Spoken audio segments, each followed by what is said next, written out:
My stepsister ruined my wedding by proposing to my fiancé and getting married, but karma hit hard when she lost her job and husband. She came crawling back, begging for my help.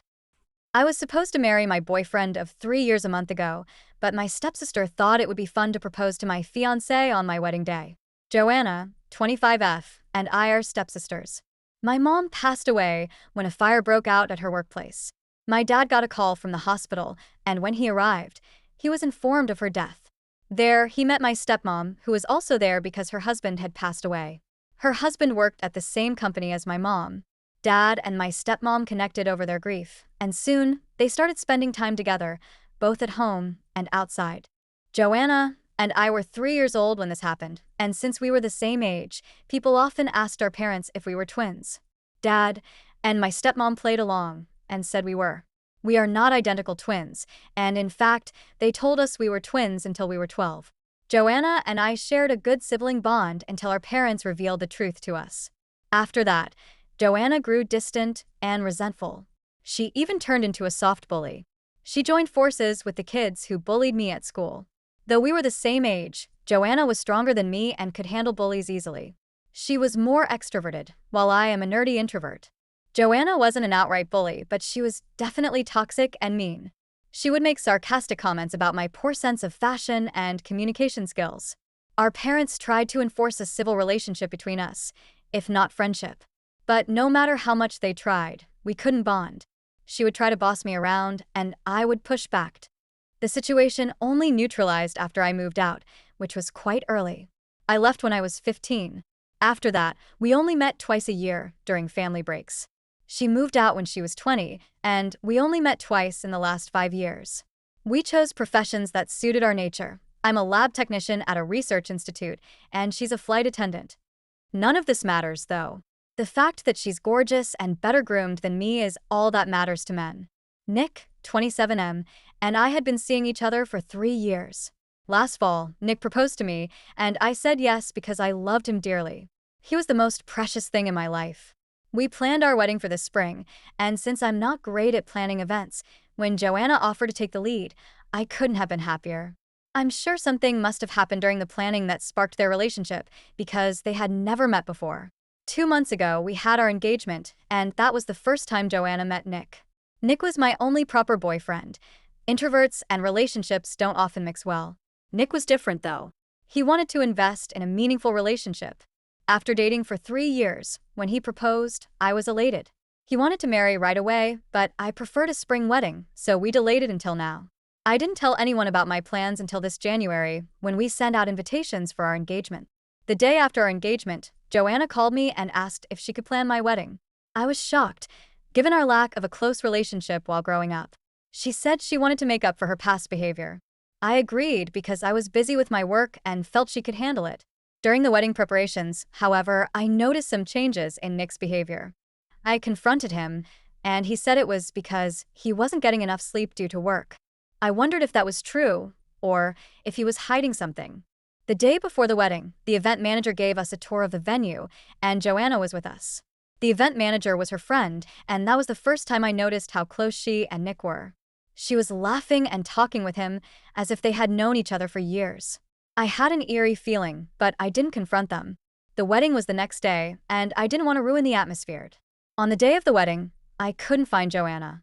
I thought she was busy handling arrangements, but when I walked down the aisle, I saw her sitting in the corner, looking sad.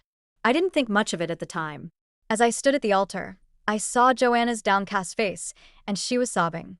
I was confused because we weren't that close, and she wasn't crying happy tears.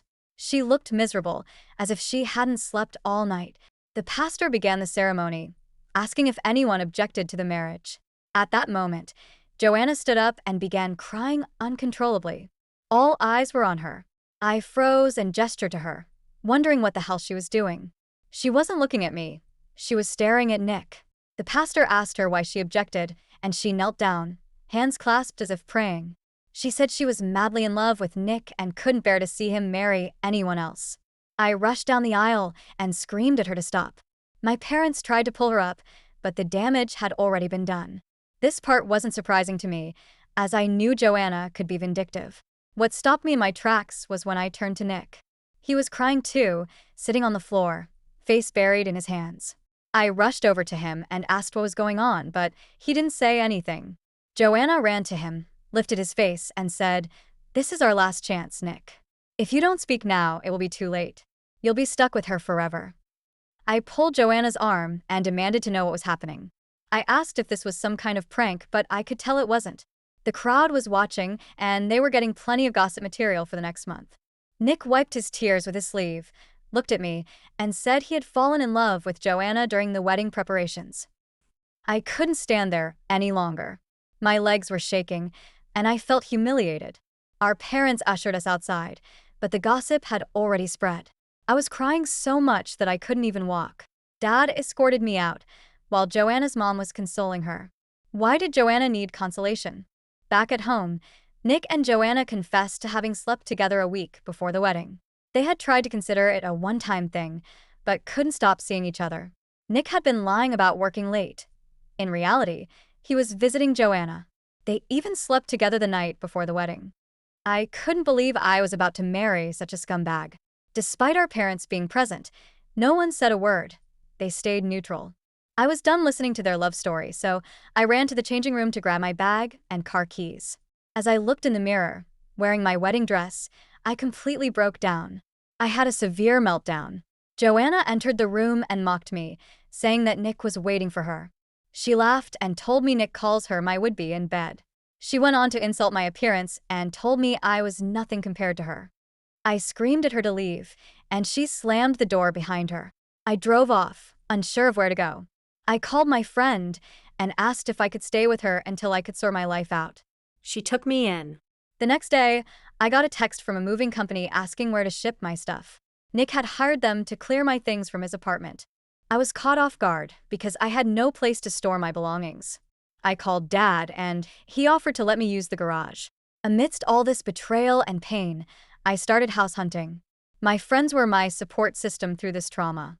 They helped me find a place, set it up, and were there for me whenever I needed them. I don't want to be too needy or scare them off, but my wounds are still fresh. I've enrolled in therapy, though it's only once a month. That's why I'm writing this post, as a form of self-therapy. Thank you to the people who tried to understand my situation. To those commenting that it was my fault for choosing a cheater, asking how I didn't see this coming, or why I let Joanna plan my wedding, I ask this. If anyone could predict their partner would cheat, there wouldn't be any divorces. I don't care about negative comments. Karma will take care of things. Joanna and Nick got married last week at the same venue where my wedding was supposed to take place. The audacity. Joanna even emailed me their wedding invitation.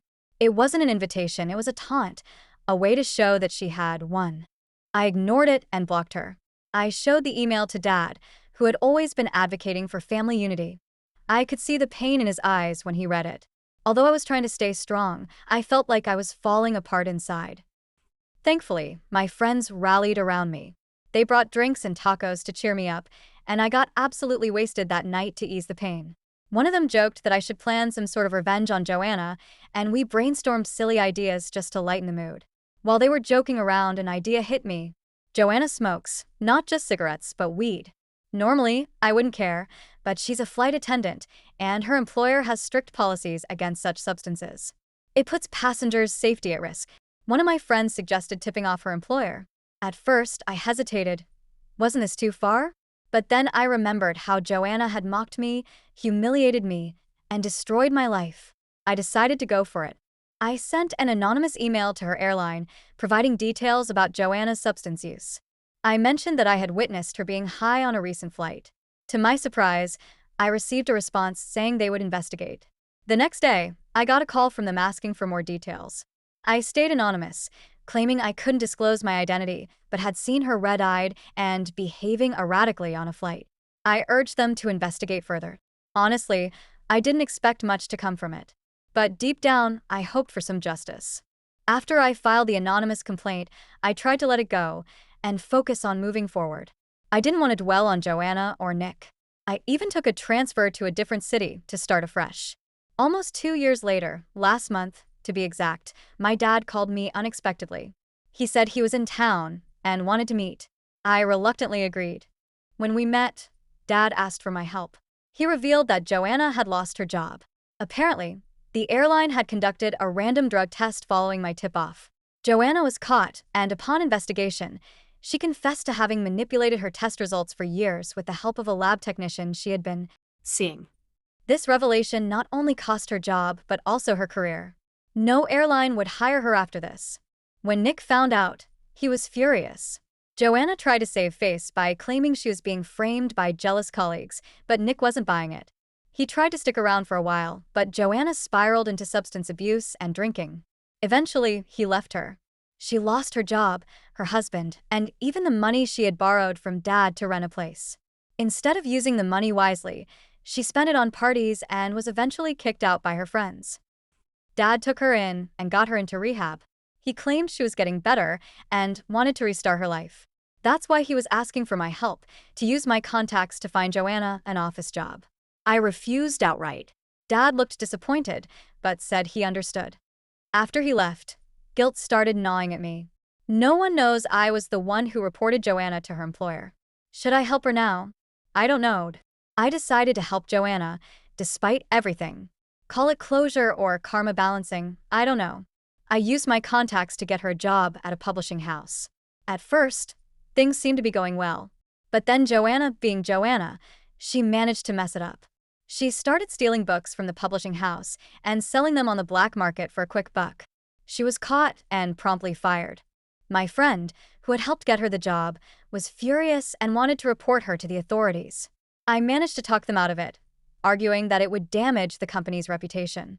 Once again, Joanna burned every bridge available to her. Dad has now given up on Joanna entirely. He kicked her out of the house, and she's on her own. I have no idea what she's doing with her life, and honestly, I don't want to know. This Christmas, I returned to my hometown to visit friends.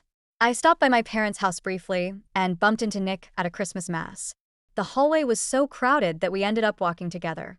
He started a conversation, and I tried to remain polite. After mass, he asked if I could spare a few minutes to talk. Reluctantly, I agreed. Nick apologized. He said marrying Joanna was the biggest mistake of his life and that he only did it because she guilt-tripped him. She claimed he had used her, and he thought marrying her was the right thing to do. I told him I'd moved on and wasn't interested in rehashing the past. He asked if I'd join him at an art gallery the next day. With no plans, I agreed. The visit was uneventful, just two people hanging out as acquaintances. But afterward, Nick bombarded me with messages, saying he missed me and wished we could get back together. Eventually, I told him firmly that I had moved on and didn't want to stay in touch. He accused me of leading him on by agreeing to the gallery visit. I told him to grow up, and he hung up. The final straw came when Nick called me at 2 a.m. one night. Thinking it was an emergency, I picked up, only to hear him checking in on me. My boyfriend, who was sleeping beside me, took the phone and gave Nick a piece of his mind. After that, Nick never contacted me again. I didn't tell Nick about my boyfriend earlier because he's irrelevant to my life now. All I can say is that I'm glad I didn't marry Nick.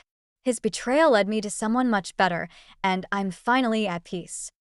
Heartbreak is never the end. It's just a chapter. Thank you to everyone who followed my story and supported me along the way. This is where it ends.